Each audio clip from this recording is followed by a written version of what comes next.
টেকনাফ উপজেলা ফুটবল এবং কাবাডি আমাদের দলের সকল প্লেয়ার এবং সকল কর্মকর্তাদেরকে টেকনাফ উপজেলা ক্রীড়া সংস্থার পক্ষ থেকে ধন্যবাদ ও কৃতজ্ঞতা জানাচ্ছি।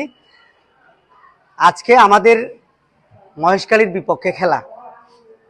আমরা জানি যে টেকনাফ উপজেলা 15-17 জেলা চ্যাম্পিয়ন হয়েছিল, জানো তো সবাই। এবং জেলা প্রশাসক গোল্ড কাপে আমরা ফাইনালে পর্যন্ত গিয়েছিলাম, জানো তো সবাই। টেকনাফ বললেই প্রত্যেকটা উপজেলা আমাদেরকে ভালো খেলোয়াড় আছে এটা মনে করে।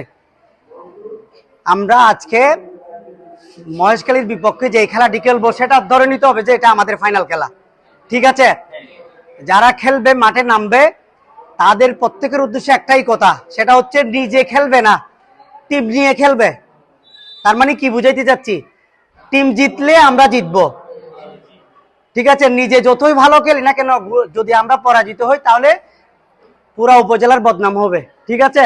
আমরা এখানে যারা ম্যানেজার কোচ থাকবে ওরা ইনস্ট্রাকশন দিবে কাকে নামাবে কাকে তুলবে, ঠিক আছে। এবং আমরা চাই টেকনাফ উপজেলা আগের যে ধারাবাহিকতা, আমরা যে জয় নিয়ে মাঠ ছাড়ছি সেই জয়টা যেন আমরা দেখতে পাই। ছাড়তে পারো, তোমাদের জন্য আল্লাহর রহমতে কোনো কিছু সমস্যা হবে না। ইউনো স্যার আমাকে বলছে, এসিলেন্ট স্যার আমাকে বলছে, আমরা যেভাবে অতীতের ন্যায় 15-17 জেলা চ্যাম্পিয়ন হিসেবে তাদেরকে আমরা সংবর্ধনা দিয়েছি। আমরা ডিসি গোল্ড কাপে আমরা সংবর্ধনা দেওয়ার চিন্তা ছিল আমাদের। ঠিক আমরা যদি নতুন কুড়ি ফুটবল টুর্নামেন্টে চ্যাম্পিয়ন হয়ে কক্সবাজার জেলা চ্যাম্পিয়ন হতে পারি, আমি কথা দিচ্ছি সবাইকে সাথে নিয়ে টেকনাফ উপজেলায় আবার একটা বড় আমরা সংবর্ধনার আয়োজন করব সকলে মিলে। এই প্রত্যাশাটা আমি তোমাদের কাছ থেকে চাই। আমরা আশা করছি ভালো খেলবো এবং জিতবো, ঠিক আছে। তো এই জিতার জন্য সবার সহযোগিতা চাই। সবাইকে আজকের মাঠে একদম এই কক্সবাজার স্টেডিয়াম হলেও এটা মনে করবা যে এটা ঘরের মাঠ।